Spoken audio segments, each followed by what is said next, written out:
jour, un rat qui vivait à la ville alla rendre visite à l'un de ses amis. Son ami avait quitté la ville depuis longtemps pour s'installer à la campagne. Après un long voyage, le rat des villes arriva finalement au village de son ami.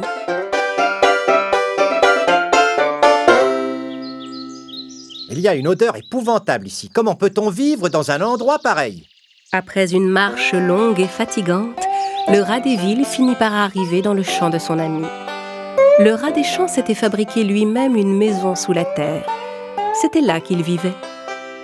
Comment mon ami peut-il vivre dans un environnement pareil? Je ne comprends toujours pas. Le rat des villes frappa à la porte.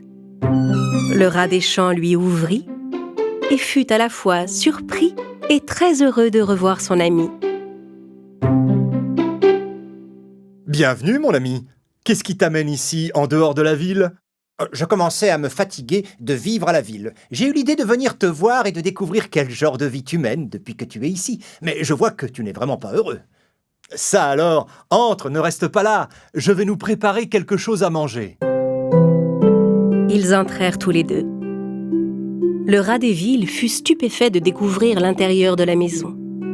Le rat des champs vivait dans un petit trou que le rat des villes trouva sombre et étouffant.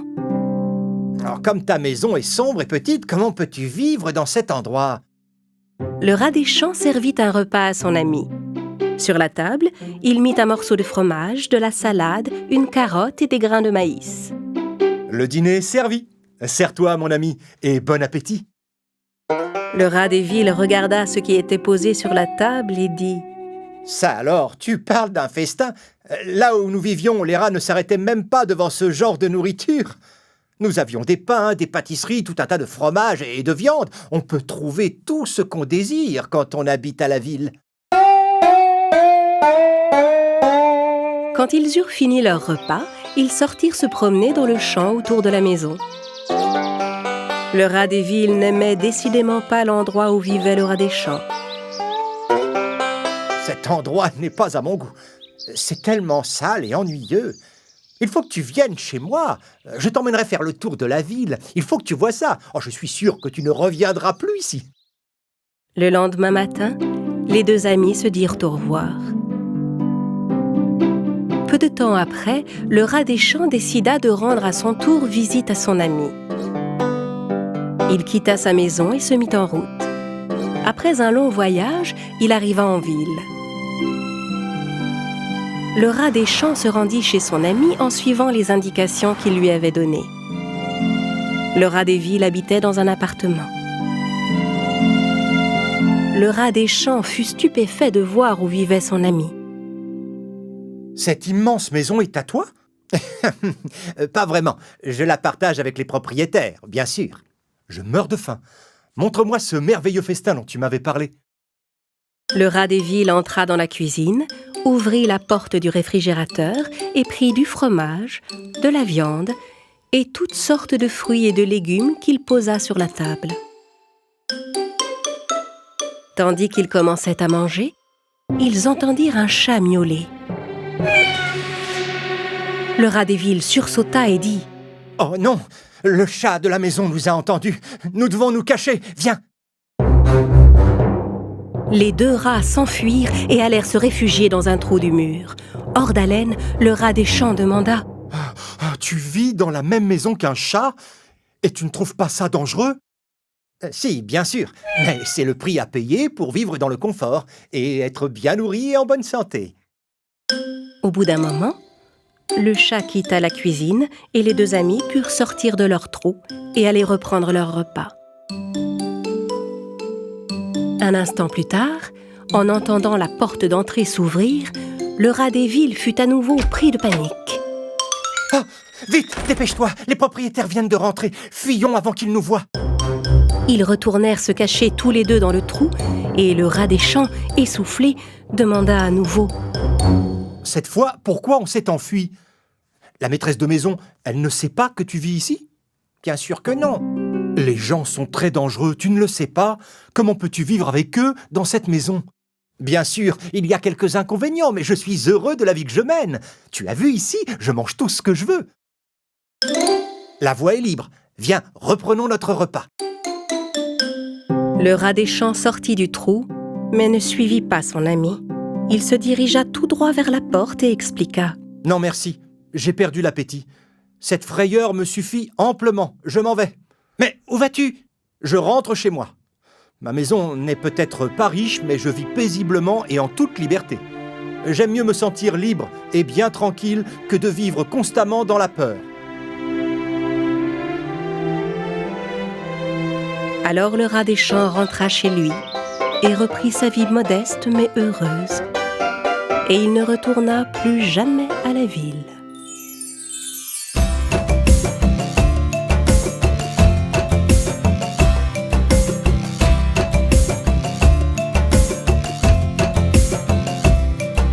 Cinq petits singes sautant sur le lit, un se cogna la tête sur le tapis. Maman appela le docteur et le docteur dit: plus de singes sautant sur le lit.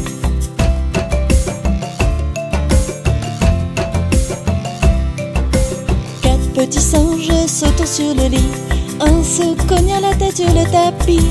Maman appela le docteur et le docteur dit: plus de singes sautant sur le lit.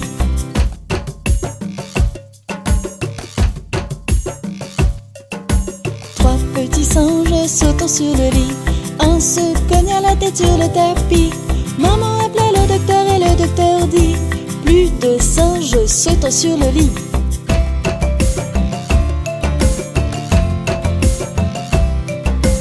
Deux petits singes sautant sur le lit, un se cogna la tête sur le tapis. Maman appela le docteur et le docteur dit: plus de singes sautant sur le lit.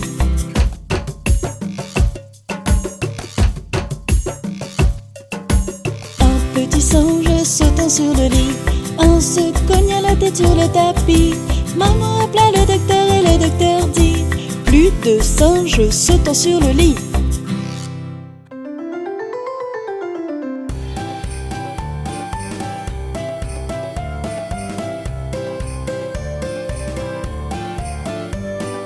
Promenons-nous dans les bois pendant que le loup n'y est pas. Si le loup y était, il nous mangerait. Mais comme il n'y est pas, il nous mangera pas. Loup, y es-tu? Que fais-tu? Entends-tu? Je mets ma chemise. Promenons-nous dans les bois pendant que le loup n'y est pas. Si le loup y était, il nous mangerait. Mais comme il n'y est pas, il nous mangera pas. Loup, y es-tu? Que fais-tu? Entends-tu? Je mets ma culotte.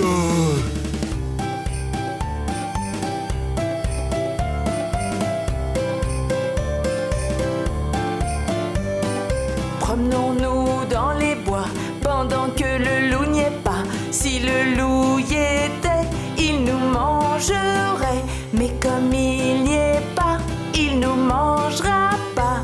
Loup, y es-tu? Que fais-tu? Entends-tu? Je mets mes bottes. Promenons-nous dans les bois pendant que le loup n'y est pas. Si le loup y était, il nous mangerait.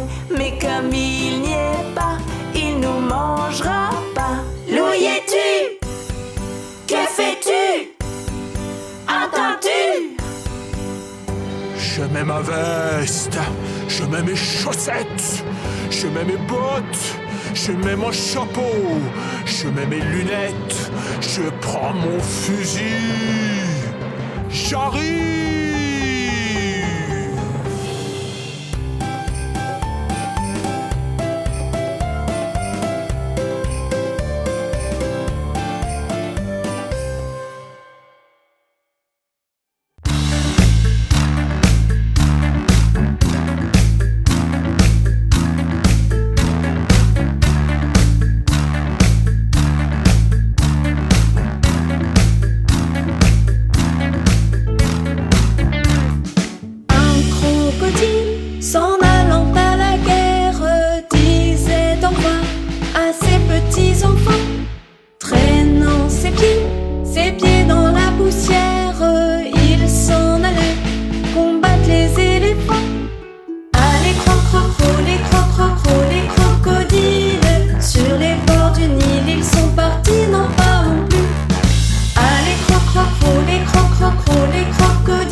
mâchait les mots à grosses dents. Quand il ouvrait la gueule tout entière, on croyait voir ses ennemis dedans. Ah, les crocrocros, les crocrocros, les crocodiles, sur les bords du Nil, ils sont partis, n'en parlons plus. Ah, les crocrocros, les crocrocros, les crocodiles, sur les bords du Nil, ils sont partis, n'en parlons plus.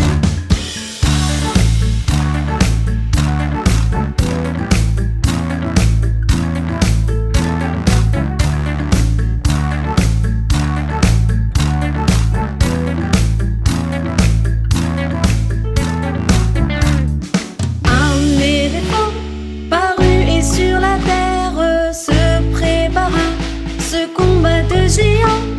Mais près de là coulait une rivière, le crocodile s'y jeta subitement. Ah, les crocrocros, les crocrocros, les crocodiles, sur les bords du Nil, ils sont partis, n'en parlons plus. Ah, les crocrocros, les crocrocros, les crocodiles, sur les bords du Nil, ils sont partis, n'en parlons plus.